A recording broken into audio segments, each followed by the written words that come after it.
Welcome to Nerds Amalgamated, a podcast that covers the latest events in science, pop culture, and gaming. I'm the professor, aspiring game developer, sci-fi aficionado, and completely and undeniably a geek trying to take over the world. I'll be breaking down the news from tech to gaming. I am the DJ, a humble nerd, a big weeb, and a watcher from the halls of the multiverse. Just kidding. Anyways, I'll be breaking down all things comics to movies to anime.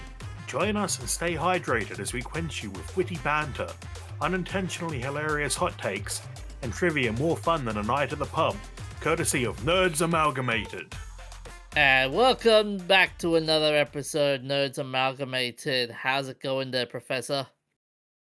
Absolutely wonderfully, DJ. Really? Even with all this weather that we've been encountering for the last few days, like with the storms and the hail Well, my and the power went blackouts? off, which means I couldn't play video games. Yeah. How long was the power out for? A couple of hours. Oh, it's not that bad. No, not as bad as during the cyclone.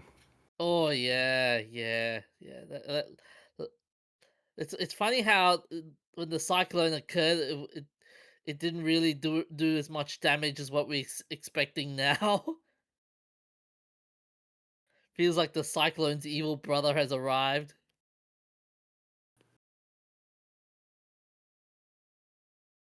What are you talking about? The cyclone did more damage than this has?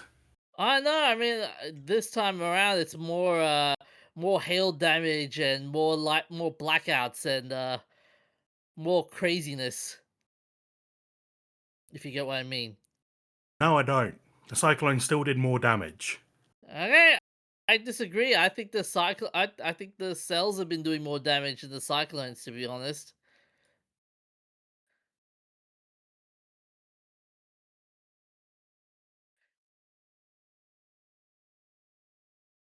Anyway, get on with the topics.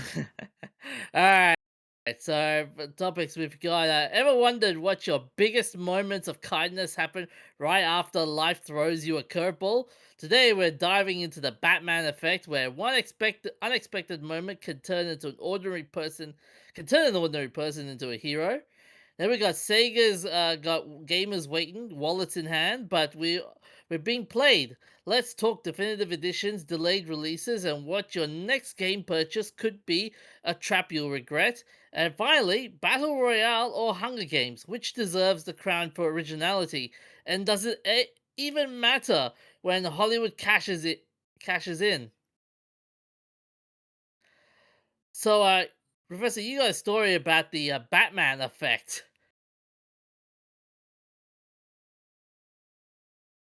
Before you pick this one. Yeah, oh yeah. I picked. Yeah, I did pick this one. Yeah, you're right. I Anyway, did there pick. was a study that came out a few days ago Yeah.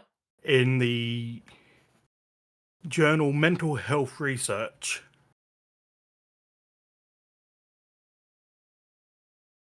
that basically says that someone dressed as Batman standing around induces people to be more pro-social.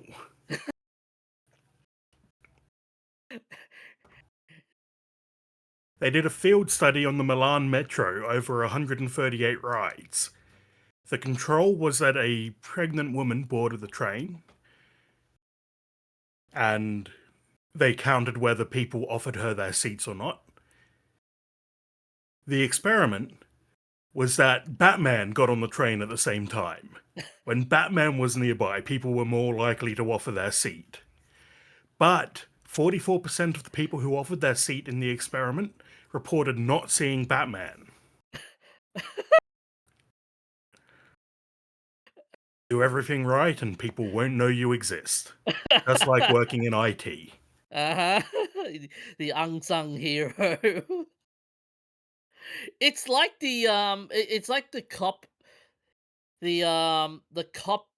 mentality. You know how when you're driving down the road and you see a cop car, all of a sudden you just all of a sudden drive in the safe manner, in the right Yeah, manner. I wonder if that's actually true or not. I know a lot of people see a cop car and then, double check everything. Hmm. But I wonder if that's actually safer or if they are being distracted by noticing the cop car and focusing on that instead of the road. Hmm.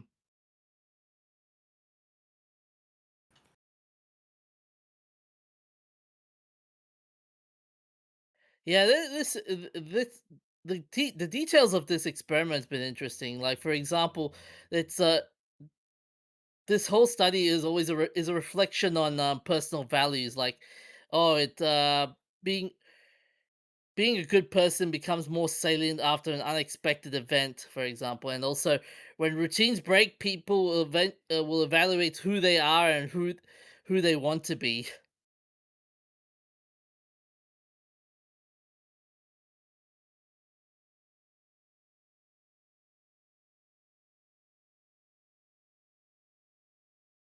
Yeah, well, they've also done some meta analysis research on mindfulness induced prosociality and found only moderate effects.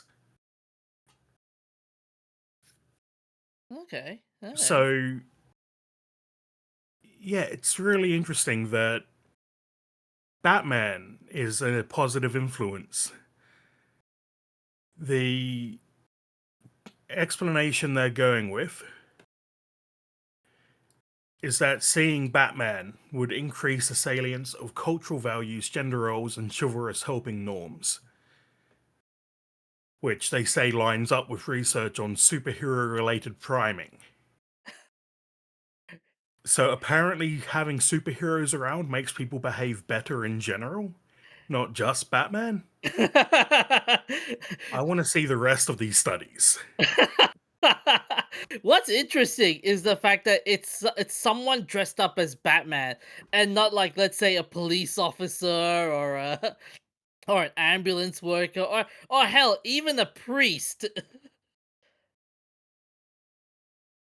Like, it's Yeah, I Batman of all wonder people. if there would be a different response to seeing a police officer or a priest. Yeah. Because, at least in Australia, the police officer's not likely to beat you up for not giving up your seat. No, but you get a tongue lashing from them. You speak from experience?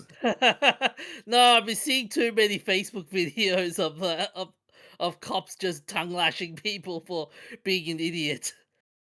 Yeah, I could have done with some cops on the train I was on the other day. Oh yeah?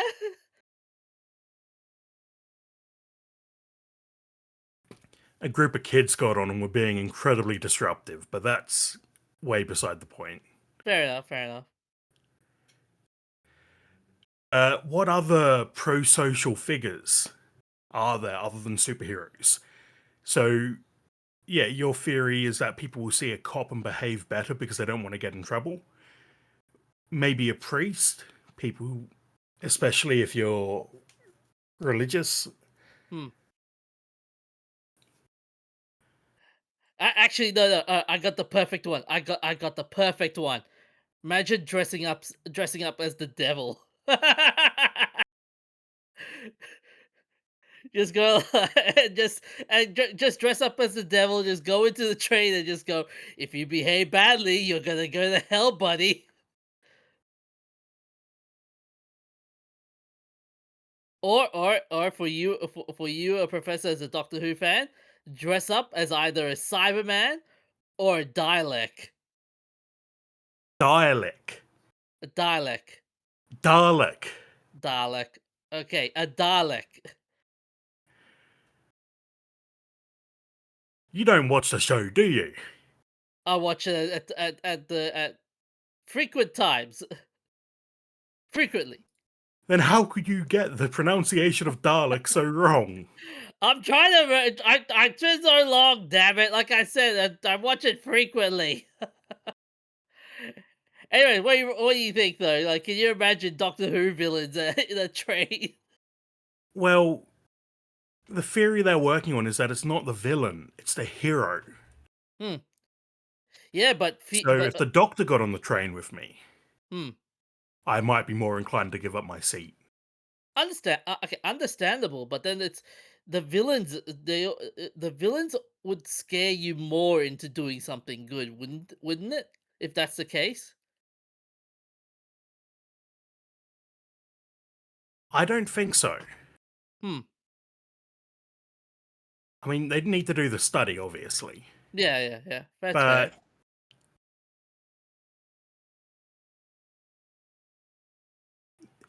a villain, to me, I reckon if I saw a villain get on, I'd be more worried about them being villainous than focusing on my surroundings.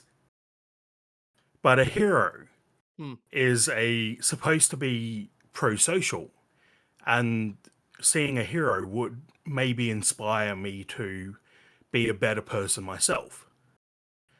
Is the angle the study is going for. Yeah, but that depend. But for you to be inspired, to be a hero, it does come down to having an unexpected moment. Like does it brings up a question: do the unexpected moment temporarily strengthen someone's moral compass?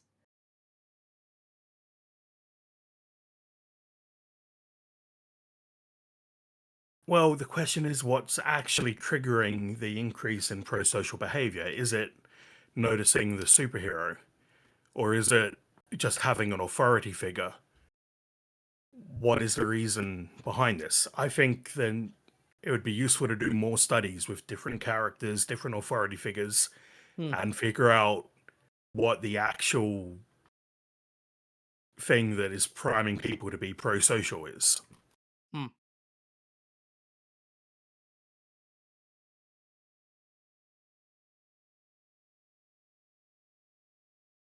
Now, if the Doctor got on my train, I would be worried I'd accidentally stepped into the TARDIS.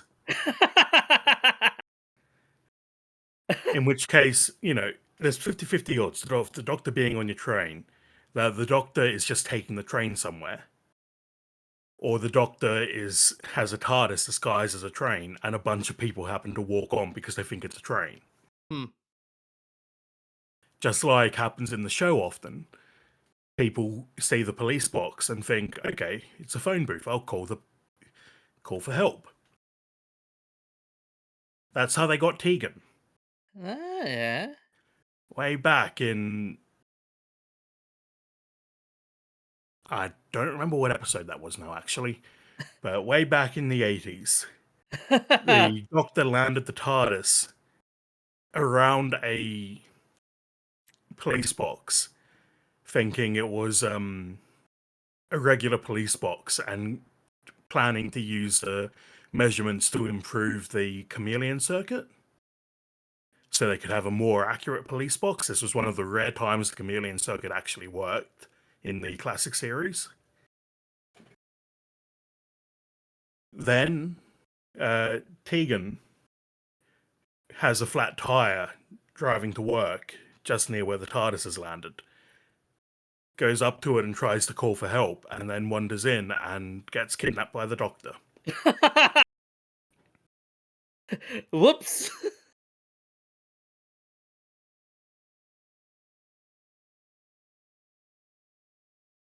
I say the first and only Australian companion. Yeah, yeah, yeah, yeah, yeah.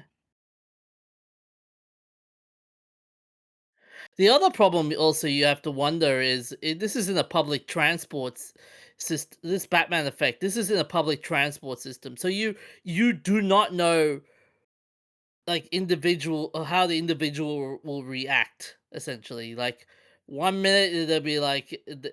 1 minute they'll be like as calm as a cucumber. Next minute, oh my gosh, what the fuck? What are you doing? I'm in a stressful situation. I'm stressed here. Yeah, Like, can you imagine this effect backfiring for individuals prone to stress or avoidance? I'm not sure. I think people, like, unless it's like a cop, Hmm. people aren't going to be worried about Batman giving them a beat up.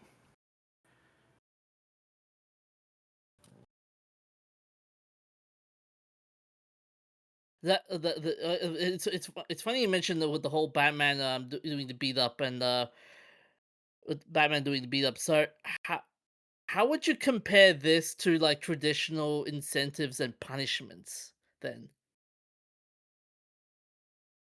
It's not really either. Hmm.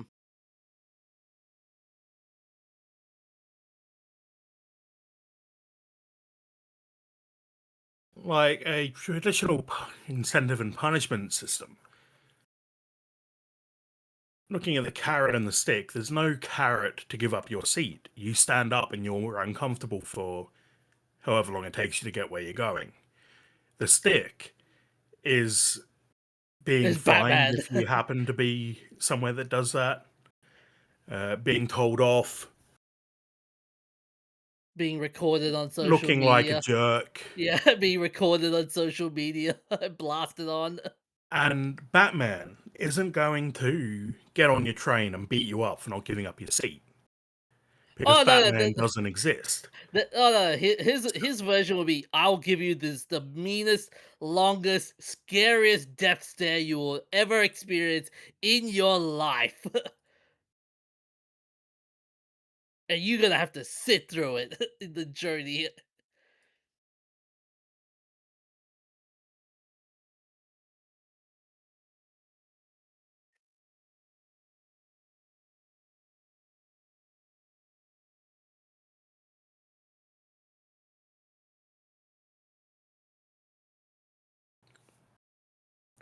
Yeah,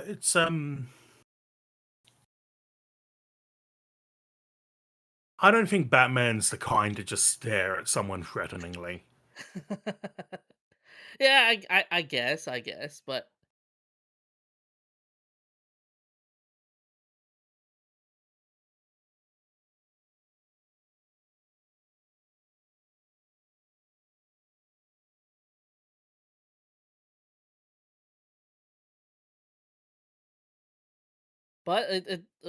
this whole report also shows that if chaotic environments make people nicer, should we add more chaos on purpose?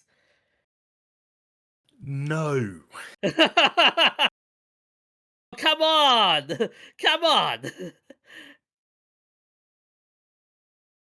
I don't think it's a chaos at all. Hmm. I think it's just seeing the authority figure and thinking, like, subconsciously wanting to impress them. Hmm.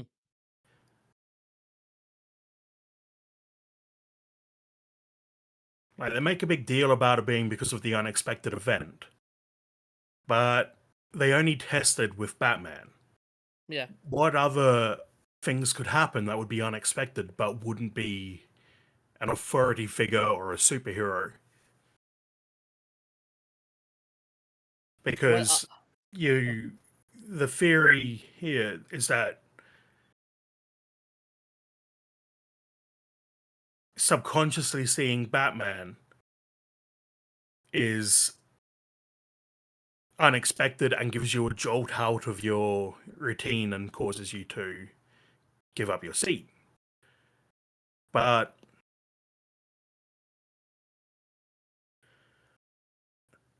I think that it's probably more along the lines of wanting to impress Batman. So maybe they could do a test seeing if people still give up their seat if a clown gets on or a nun or something ridiculous that you don't see in everyday life, but isn't an authority figure. Like your Dalek example, is a cosplayer enough of a shock if they aren't Batman and they're just oh, some random character? Like, if you don't recognize the character, do you have the same response? Is what I'm thinking. okay, okay. I get that. Yeah, yeah, yeah, yeah.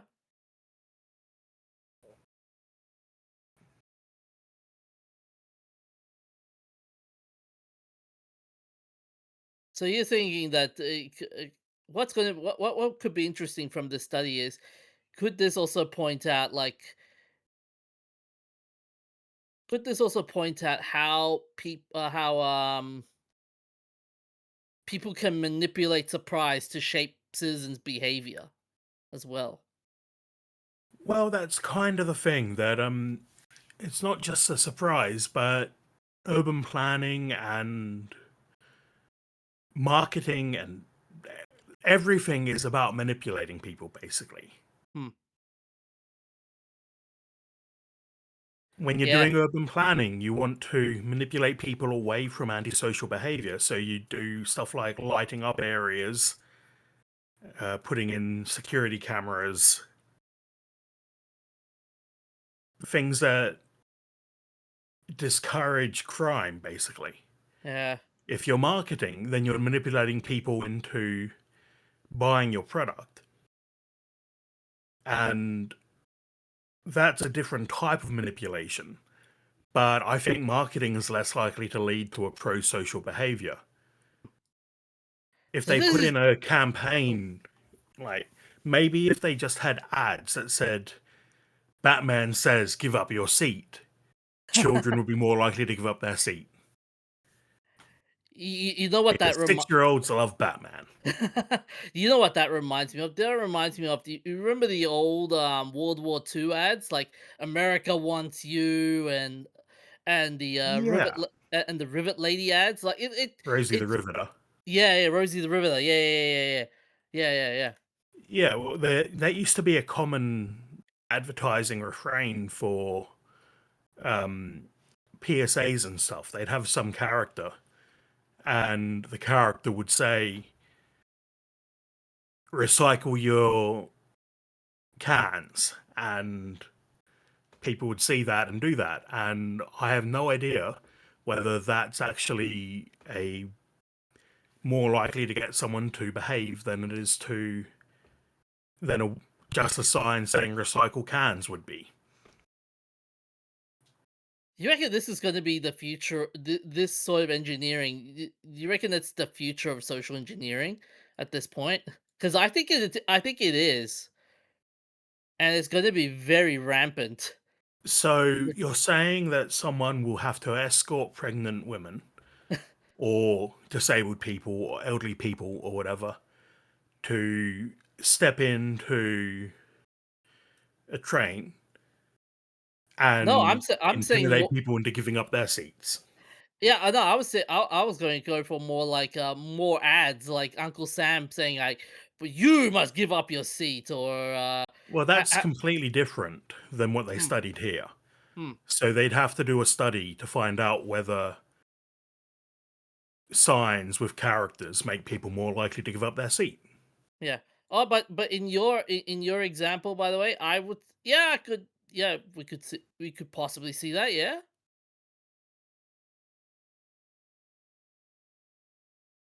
I'm talking a little bit big brained here, by the way. No, you're not big brained. Uh huh.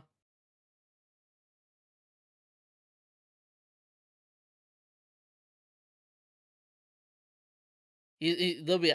Can you imagine? Here's one character that would be it would go either very funny or very bad. Imagine Rick Sanchez from Rick and Morty. I don't think anybody wants to compete for Rick's respect. So, no, I can't imagine someone going, Morty, you gotta give up your seat for the pregnant lady, would be a deterrent. It's like Morty, God damn it, Morty, get on your seat. Oh. Anyways, anyways, before this it gets crazier and crazier, let's go to the next topic. You got a story, Professor, about about Sega and Sega. oh yeah, good old Sega and Or their the games that had the crackhead screaming, Sega!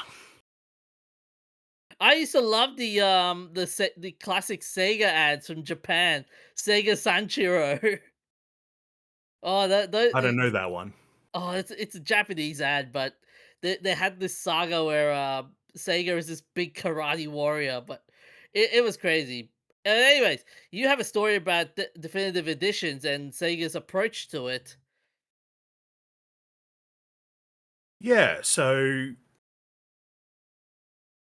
based on a Q&A with shareholders that happened earlier this year,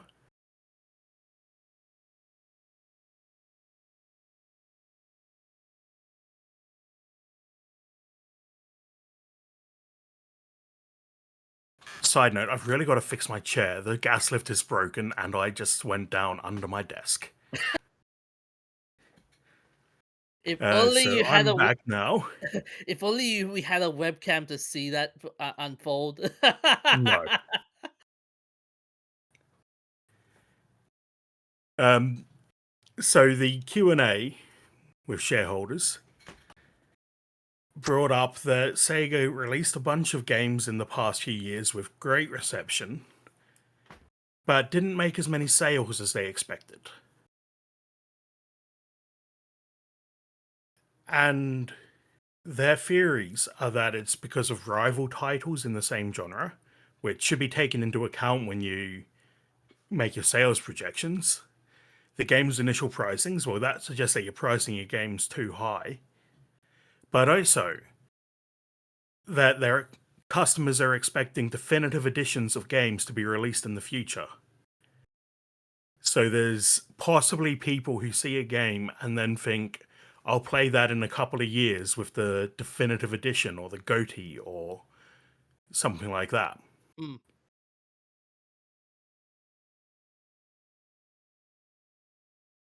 And the theory is that it specifically talking about games by Atlas, who are particularly known for releasing definitive editions later.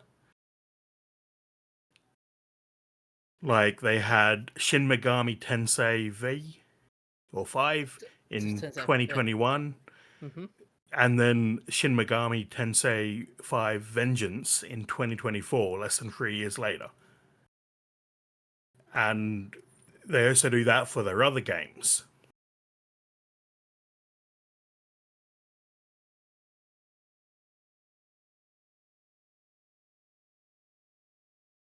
And yeah, it's I think it's an interesting angle to look at the marketing from, because it's not just Japanese developers who are doing this.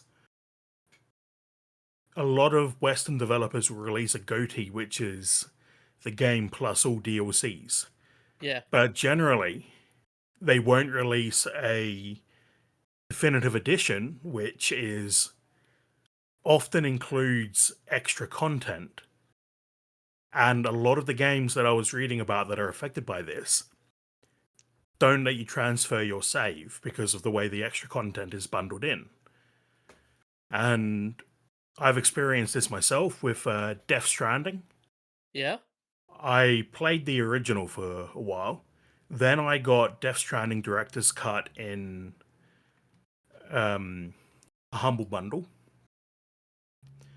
And the Director's Cut is a completely separate game in my library.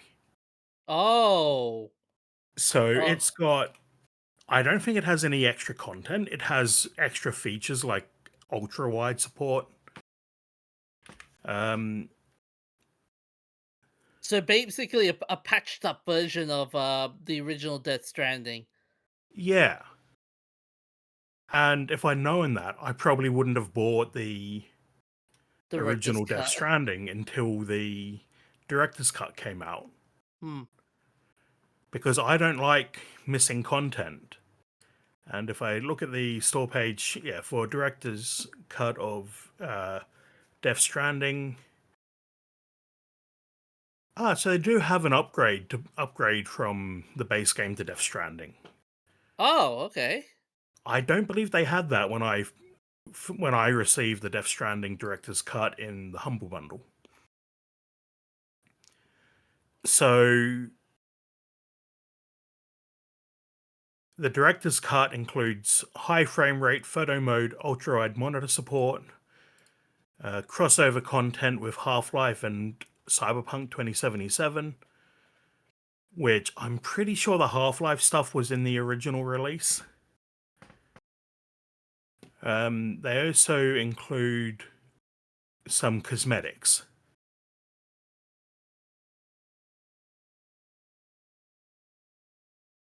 And a selections from the digital art book.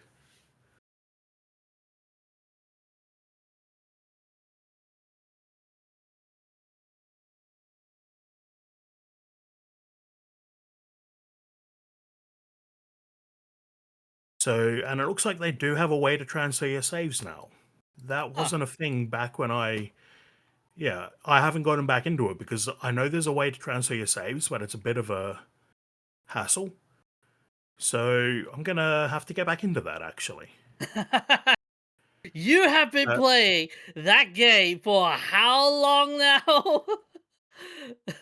I last touched it in, let's see.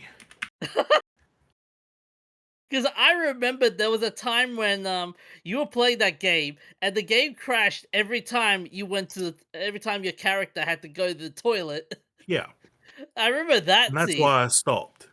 Oh That's it. I damn! last played August 2020. So at this point, I might as well just restart.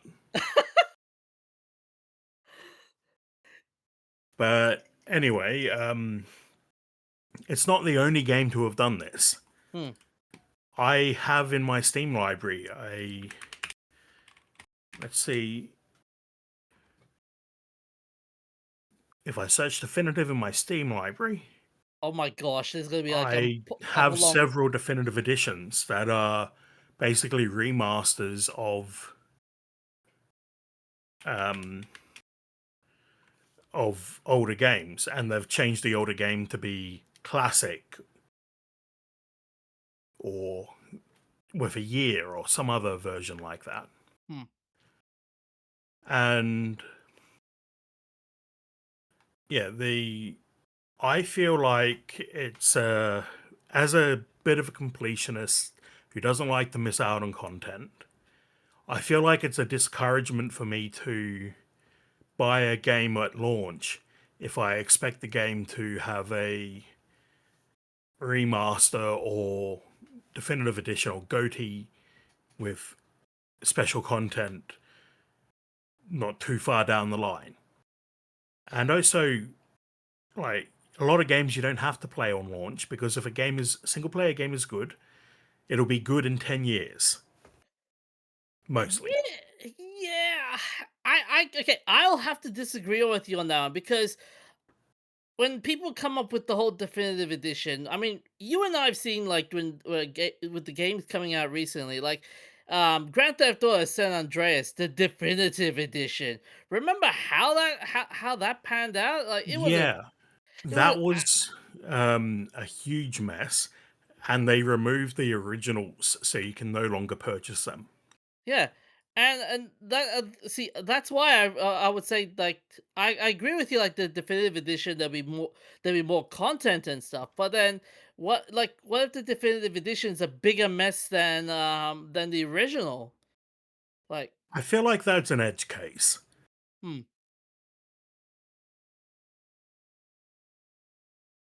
I mean even Halo, for example, if I recall correctly, it was a bit of a hit and miss, if I can recall correctly. Yeah, the Halo Anniversary Edition, Hmm. not to be confused with the Halo Anniversary Edition, which is what I'm calling the new remake, um, is a port of Halo, well, a remaster of Halo 1 based on the port by Gearbox Software. Hmm. But that port was also, so the original release of Halo 1 on PC was missing a few textures and stuff because of hardware limitations at the time. Or because Gearbox aren't that great at making ports. I'm not sure entirely whose fault it is. But there's a few things like the textures look different. There's supposed to be like a force field that got changed to look like a smoke screen. And they remastered that version using assets from other Halo games, which is probably about as cheap as you can do it, except that they screwed up some of the stuff by doing that. Like the Marines are now wearing army uniforms. Huge, tiny little detail. Oh, But damn. for a dork like me, that is a frustrating thing. Not to mention some other things like changing the models of the trees and the rocks, which makes sense because they are higher def, but keeping the hitbox the same, which means that you can be shooting past a rock in the Anniversary Edition and not actually be shooting. Like, you'll be hitting the rock because in the old version, the rock was bigger. Hmm. Luckily, you can switch back with the tab key and just switch back and look at the original graphics, which were original from the Gearbox ports and not as good as the original Xbox release. But then they went and messed up the lighting and the blood effects in the level that introduces the flood and kill a lot of the horror. Uh, So, yeah, definitive editions are occasionally worse than the original. For the most part, I think they're usually better. so, so w- with the with the rise of definitive editions, does it how do players' expectations of future definitive editions change the way we buy games, basically? Well, you're going to see a game and not buy it because you expect there to be more content in a couple of years. Hmm. And that will reduce the day one sales of the game or the Yeah. first week sales because they mentioned that Metaphor Fantasio did 1 million sales in the first 24 hours, which is great. But it fell off really hard after that. So people who don't feel the need to play the game on day one might decide to wait for a definitive edition. But by spreading out your sales over a longer period, it seems that you also spread out your cultural impact and you lose a lot of momentum that would have let you make more sales if everybody was buying in the first week. So as a player, so is it just being lazy to buy the game on day one, or is it smart to not buy the day one and go for the definitive edition then? I'd say it's smart to wait for the definitive edition. Hmm.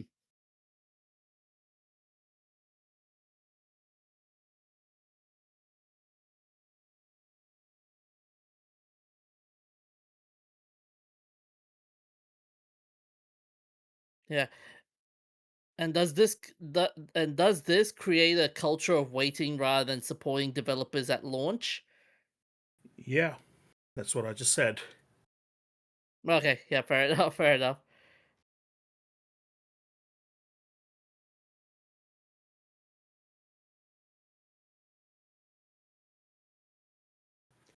So what in terms of this being a strategy for Sega, should Sega at this point change the timing or pricing of definitive editions to avoid deterring initial sales then? I don't think so. Hmm. I think that ultimately the definitive edition content should be released as a DLC to the original game, like what we saw with Death Stranding Director's Cut just now, Yeah. and not as a completely separate product. Like um, the Persona series. I haven't played Persona, but I got one of the games in a humble bundle a while back, and I was looking into it, trying to work out because it's one of the definitive editions, but it doesn't have this set of content, and this other game has that content, but not this content. And it was, yeah, really confusing about why it was like that. Hmm.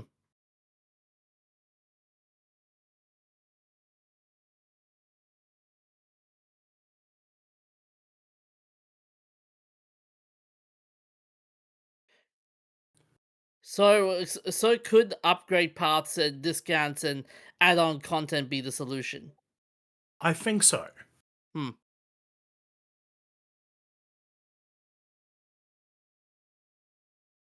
And with the whole definitive editions, how do these practices affect the trust between between the consumers and publishers and developers? Well, it probably makes less money for the developers. Hmm. The publishers would be disappointed because they make less money too. Yeah. The consumers are probably going to forget about your game in the time it takes for the definitive edition to come out, and you lose a lot of hype, and a lot of people will buy a game based on hype. Yeah. So you reckon it's a marketing thing then, if that's the case, with hype and all? Yeah, I think it's a better marketing thing to try to release all your content for the one version of the game. Yeah. The big question would be how would Sega and the other publishers make early versions feel worth buying without waiting for the upgraded edition? That would be the big question. Yeah. Like trying to convince trying to convince them it's a hard sell depending on and I mean, look at Halo for example. Oh, actually, no. Look at GTA for example. Like with Definitive Edition, how much it took to sell that game in terms of marketing and all.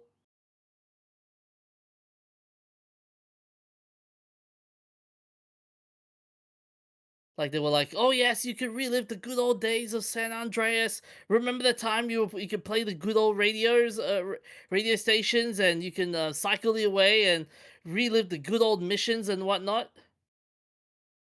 Well, that's the marketing of any remaster. Hmm. And I'm not sure I'd really call them definitive editions because I don't think they added any content. They just Yes. messed up the content that was there. Hang on a second. So- Let me check. There's Definitive Edition.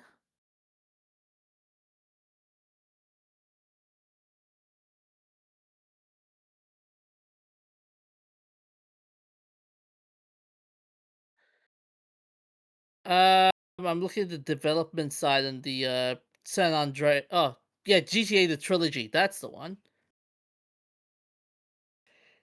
And they said the team wanted the definitive edition to maintain the feeling of the original game. As part of this, they copied the original physics code. They originally attempted to rebuild some of the main buildings from scratch, such as the players' houses, but noticed a discrepancy in quality compared to the other buildings. Some assets were improved from the original game, while others were ultimately rebuilt entirely. The team used an AI program to upscale textures before making manual adjustments. A producer, Rich Rosado, estimated over 100,000 textures were changed.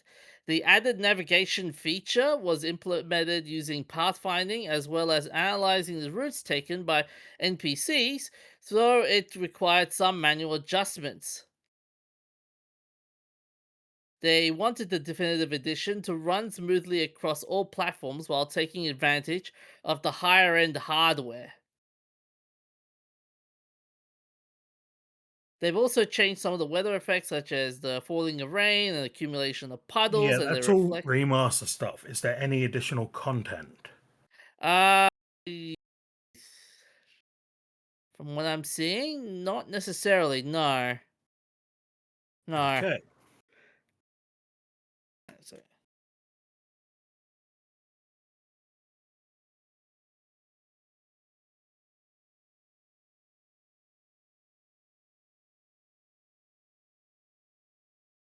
I'm looking at Reddit, by the way.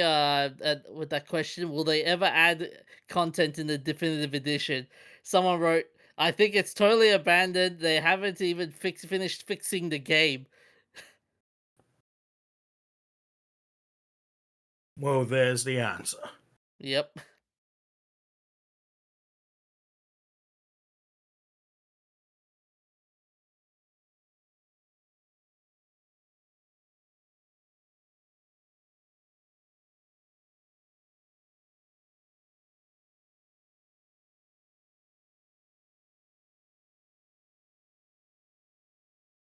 So I have a question for you in terms of definitive edition. Would you boycott it though? Like, let's say if a favorite franchise drops a definitive edition months later, do you buy twice, wait, or just skip it? And how much is too much? It's never happened to me before. Hmm.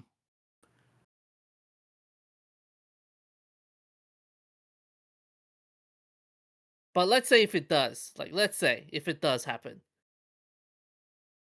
in the infinite halls of the multiverse, like if there's a scenario that happens.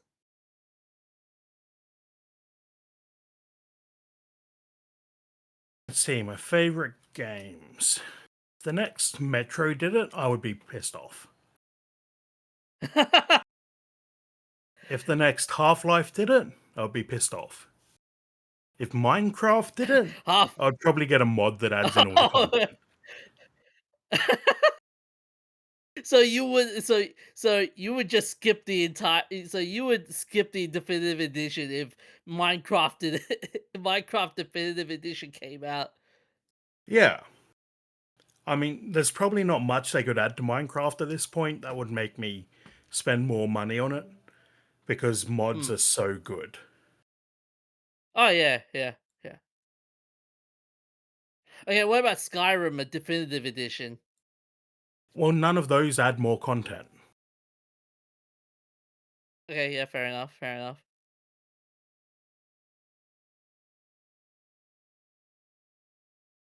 Yeah, okay, that's fair, that's fair. And on to our last topic for the episode. Uh Quentin Tarantino has been having a crash out lately. Uh where he criticized the Hunger Games for borrowing heavily from the 2000 Japanese film Battle Royale. He called it blatant plagiarism, pointing out the similarities in premise: teenagers forced to fight to the death in a controlled environment. Tarantino expressed disappointment over Hollywood's tendency to repurpose ideas from foreign films without proper acknowledgement. He emphasized Battle Royale's originality and impact on the genre, suggesting that Hunger Games didn't give credit where it was due. The criticism reignites ongoing debates about originality, adaptation, and cultural borrowing in Hollywood.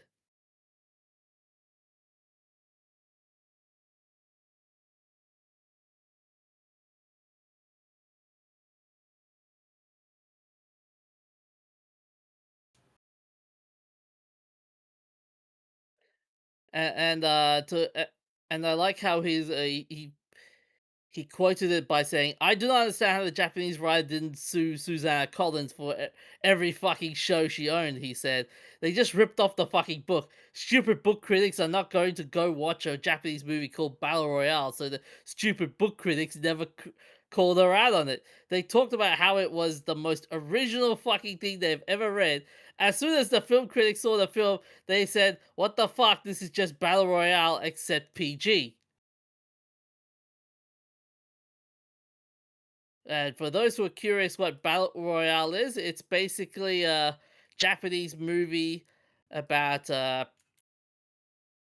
It's high where we school get the students killing game each other. concept from. They take a Yeah. class of school kids, put them on an island, and then make them fight to the death. Well, the backstory to why they did it was because and it's hilarious. It is hilarious how they made it.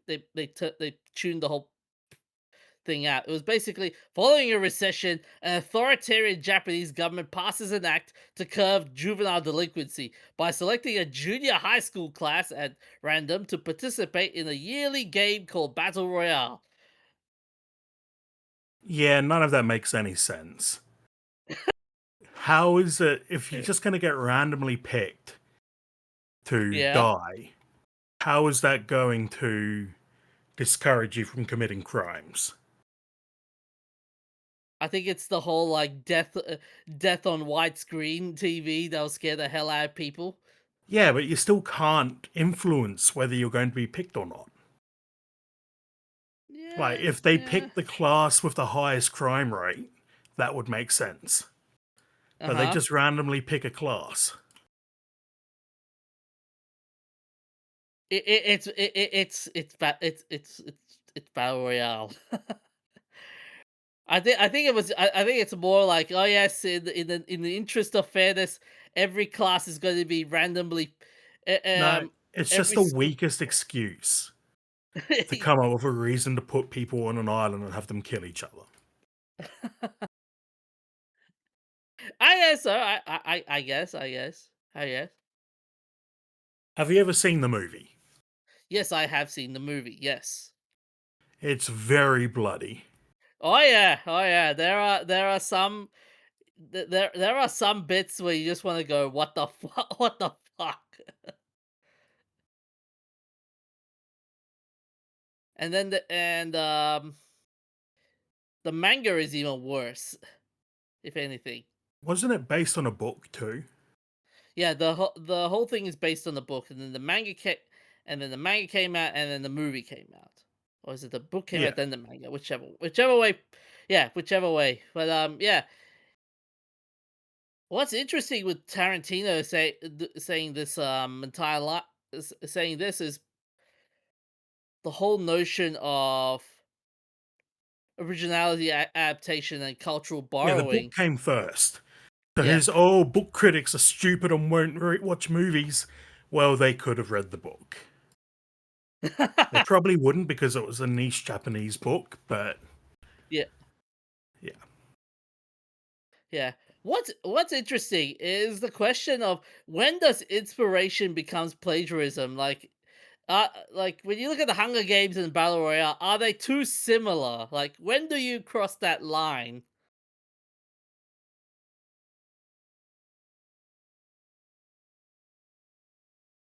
It's a hard line to define.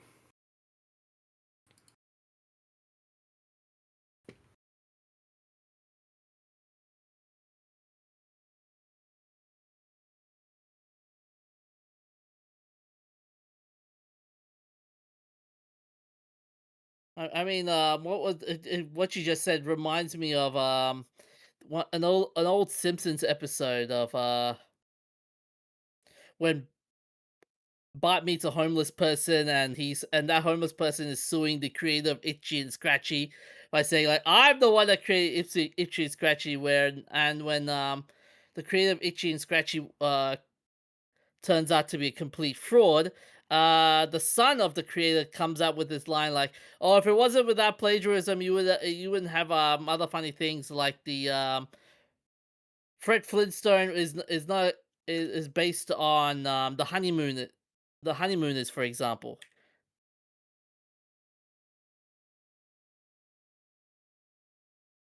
And he comes up with the last line. Where do you want to get the ideas from then, huh? Where would you want to kill the where would you get the ideas from? Yeah, that's the thing. Every idea is a synthesis of other ideas. Hmm.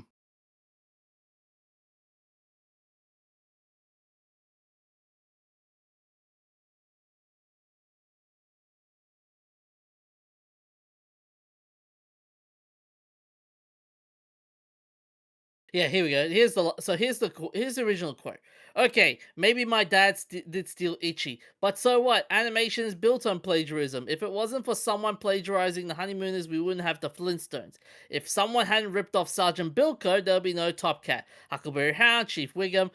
Chief Wiggum stares at Roger Myers. Yogi Bear, Ha, Andy Griffiths, Edward G. Robinson, Art Carney. Your Honor, you take away our right to steal ideas. Where are they gonna come from? Okay. Yeah.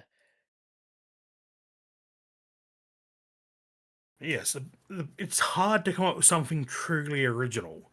The best ideas are all a synthesis of what you have consumed.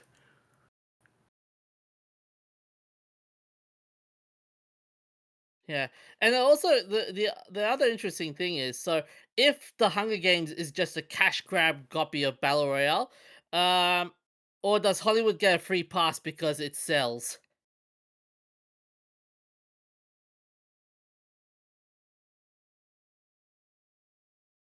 I don't think Hollywood gets a free pass for plagiarism. They've got enough money to defend themselves against any accusations.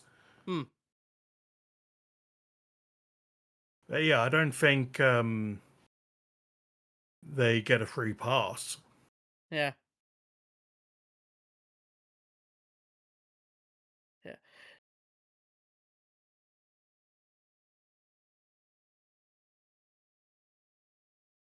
And what's also going to be interesting is that there will also be the question of how did Battle Royale shape the survival game genre, and how does the Hunger Games compare to it? Well, Battle Royale isn't even that original. Hmm. The idea of death games has been going on for literally thousands of years. Yeah, what was the most classic one? The hunting game. Remember that it's the one where a rich billionaire Are you gets. thinking of the most dangerous game? Yes, that's the one. Yeah. Yeah, that's a little bit different, but I'm thinking gladiators. Like, they weren't Oh expected yeah. to kill each other. Hmm. A lot of the time, um, the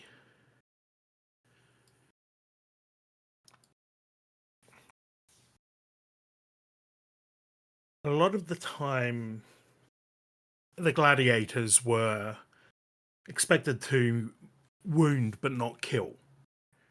because they were, expensive. They took a lot of training, but then they'd have the death games where they'd have slaves and animals and blood sport. Basically, Hmm. people have been into blood sport for thousands of years. The advantage of Hollywood is that we don't actually have to kill them to get that. Oh yeah. Oh yeah. Yeah.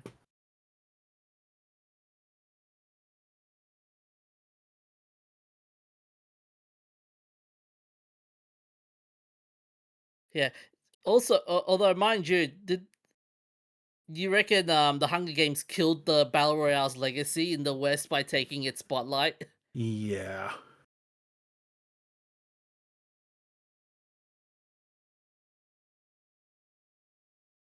Yeah.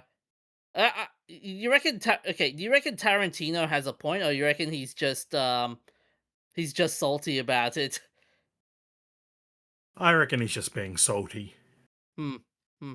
Yeah. I guess. I guess. Yeah.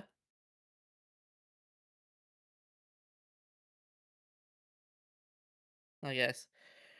Anyways, we'll be back with from we'll be back from our short break, and we'll be back with our message. There, you do it, Professor.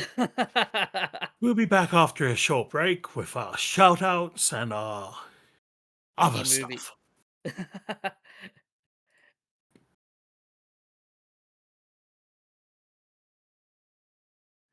And we'd like to also thank our partners at Res for their lovely energy supplement that will help us that can help you in the gaming side of things. It is crafted from traditional herbs and quality extracts. It relieves fatigue and eye strain, supports eye health, supports mental endurance and stamina. Comes in 12 sachets per pack with a nice flavor of crisp apple berry.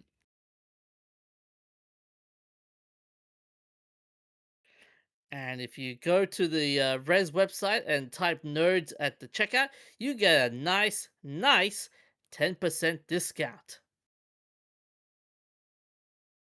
So, Res, game the game.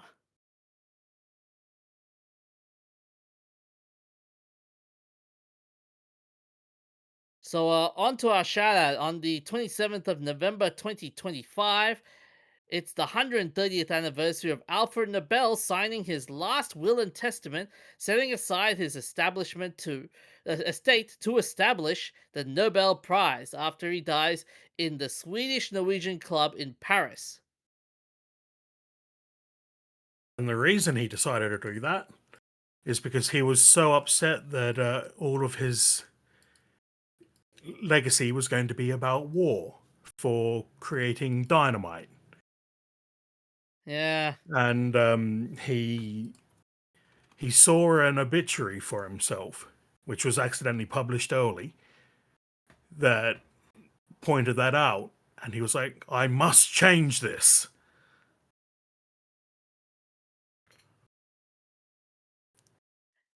I'm surprised that the guy who created the Kalashnikov didn't do this. Well, what would he do? The Kalashnikov Prize? There's already a Nobel Prize. Yeah, that could be one. The Kalashnikov Awards. Just the Kalashnikov trophy or something along those lines. Or actually, no. Kalashnikov could have put his money into Nobel's coffers. How do you know he didn't?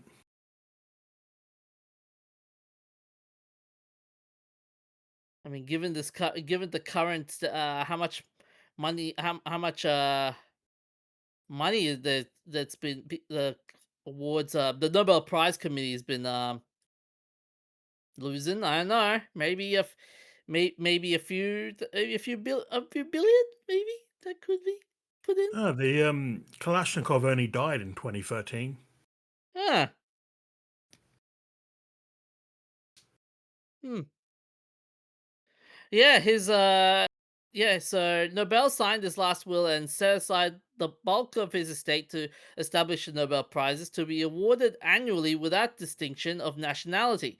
After taxes and bequests to individuals, Nobel's will allocated 94% of his total assets, which is 31,225,000 Swedish krona, to establish the five Nobel Prizes. That's a lot of money. And for those curious, how much would that be? Would that be? This is in 2008 values. That is $186 million US or 150 million euro. And this is in 2008. So yeah, to the widespread astonishment, Nobel's last will specify that his fortune will be used to create a series of prizes for those who confer the, and I quote, greatest benefit on mankind in physics, chemistry, physiology, or medicine, literature, and peace. Sorry. Owing skepticism surrounding to the will, it was not approved by that sorting in Norway until 26th of April 1897. The executives of the will, Ragnar Solomon and Rudolf Liljeqvist, formed the Nobel Foundation to take care of the fortune and to organize the awarding of prizes. Nobel's instructions named a Norwegian Nobel Committee to award the Peace Prize, the members of which were appointed shortly after the will was approved in April 1897. Soon after, other prize-winning organizations were designated. That must have taken a lot of effort to make something like that.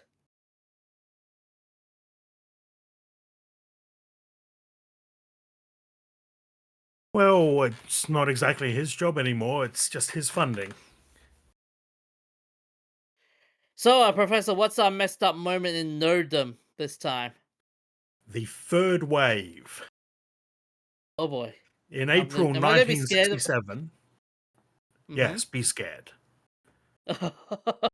A teacher, um, Ron Jones, at Cubberley High School in Palo Alto, California,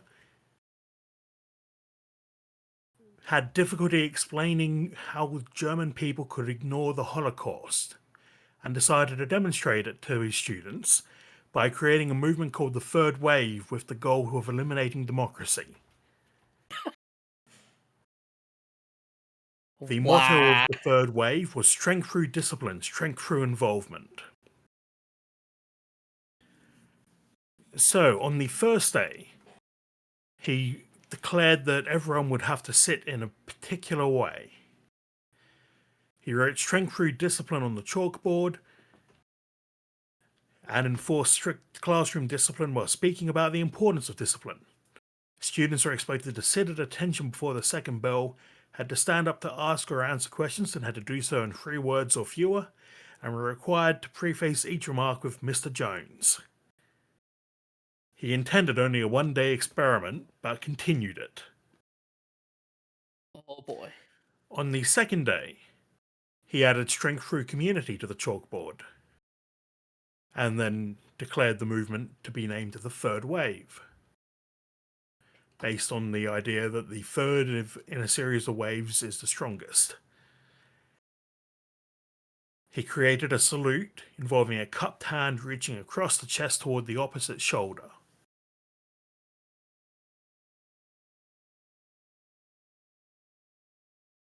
He ordered the class members to salute each other in and outside of class, and assigned each member a individual assignment, including designing a third wave banner, stopping non-members from entering the class, or recruiting their friends. On the third day, the class had expanded from 30 students to 43. He added strength through action to the chalkboard, gave out member cards, came up with an initiation process for new members. By the end of the day, they had over 200 participants. Wow. Holy shit. How did you go from 43 to 200? What the hell? He instructed students to report to him when other members of the movement failed to abide by the rules. A student expressed concern about his safety and volunteered to become his bodyguard. On the fourth day, he decided to terminate the experiment because it was out of control. He announced to the class that the movement was part of a nationwide movement and that the next day a presidential candidate of the Third World would announce his existence. He ordered students to attend a rally at noon on Friday to witness the announcement. He also ordered 4 students to banish 3 dissenting students to the library and prevent them from attending the rally to emphasize loyalty. Oh shit. On the 5th day, the students arrived at 11:50 a.m. Jones had convinced a number of his friends to pose as reporters and asked the students to demonstrate what they had learned before the address would begin. He led them through chanting the motto and then turned on the TV. Rather than what they expected, which was a televised address of a presidential candidate, they got an empty channel. After a few minutes, Jones announced that they'd been part of an experiment and they had all willingly taken part in creating a sense of superiority. Then he apologized for going so far and played a film about the Nazi regime. Oh, damn. And it took 5 days to Get out of control. wow. Yeah. Wow. Whoa. That is fucked up. That is fucked up. How did you manage to do this to students in 5 days is beyond me. And where was the school principal in this? I don't know. You would think, like, because this was in where was this? This was in America. Yeah, this was in America. Yeah. Yeah, you would think in America post World War II there would be like s- uh safeguards to avoid incidents like this. But nope, it didn't happen. Well, this was the 60s. Uh Everyone was on LSD. yeah, yeah. Can you imagine rebuilding this sort of experiment in the current stage? I'm worried it might be too late for that. Huh? Well, we've already got a lot of neo Nazis running around, Yeah, yeah, yep, yep, so it might just be too late to point out that this is wrong. yep, yep, yep. Still messed up as fuck, but fuck. All it took was 5 days. How the how the hell did you manage to do that? Well, that's amazing. You could do it within 5 days. Like, imagine doing it to kids now. It wouldn't take 5 days. It would take 5 seconds, given how powerful social media is and all, and peer pressure and everything. Yep. I wonder Ah, how quickly you could build a movement these days. huh.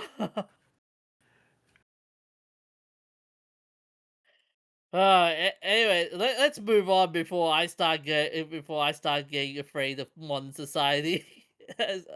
You're not already? I'm not. I wasn't, but I am now.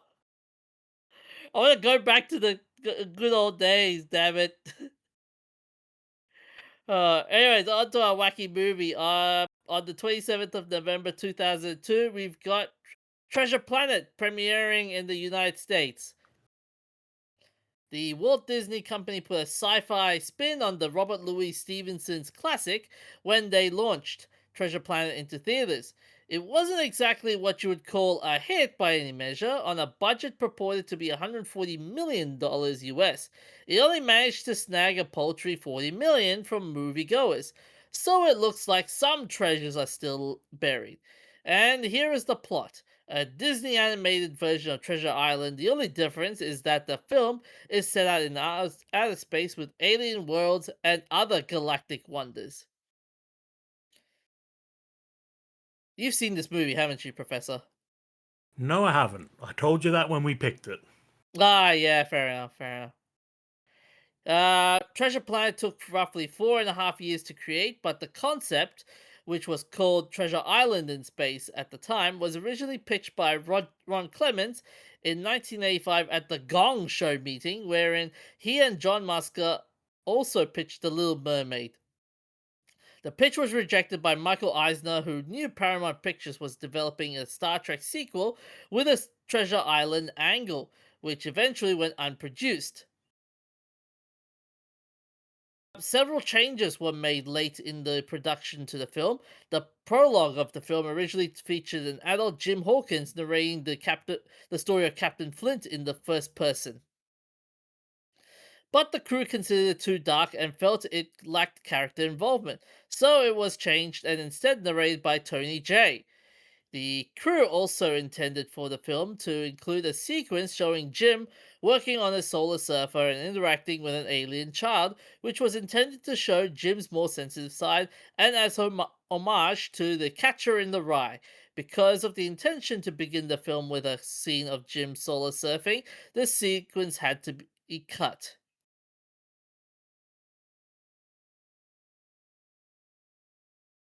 Writer Robert Edwards stated that it was extremely challenging to take a classic novel and set it in outer space, and that they did away with some of the science fiction elements, things like the metal spaceships and the coldness early on.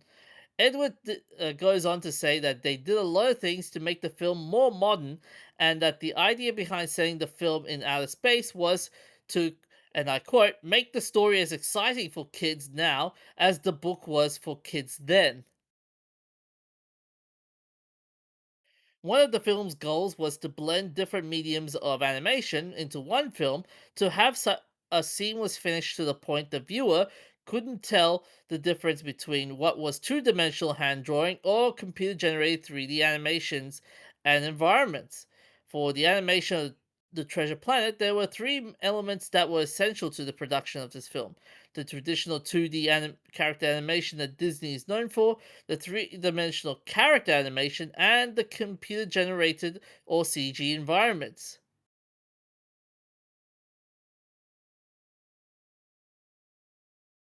The human characters were all hand-drawn.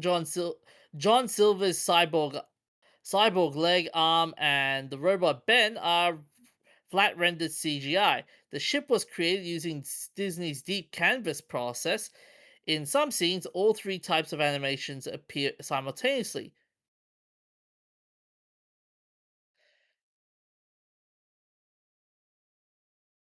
The animator Glenn Keane drew from first real life inspiration when animating Silver's "You've got the makings of greatness in you" speech to Jim. In his words, I was 17 years old and I had been fighting for a starting position on the football team as a halfback.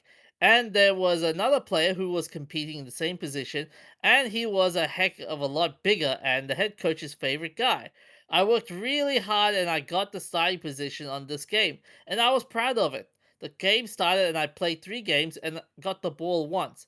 Then the head coach took me out and put the other guy in for the rest of the game. I never played again and I was crushed. As a 17-year-old, that's your life. You want your chance to shine, but I had it, but the coach took it away. Afterwards, in the parking lot, the assistant coach, Mike Ryan, a great guy who spoke with his heart, always had a twinkle in his eye and put his hand on my shoulder and said, Glenn, you're gonna do great things. You're gonna get that starting position. That wasn't right what happened. And I could see that he really cared. There were tears in his eyes, and I started to cry too. I lived that scene with Jim and Silver on the boat with when Silver encourages Jim after a big setback. It was one of those things that when you try to animate what you lived through and hope you can even get close to it. Ah, what a wholesome moment.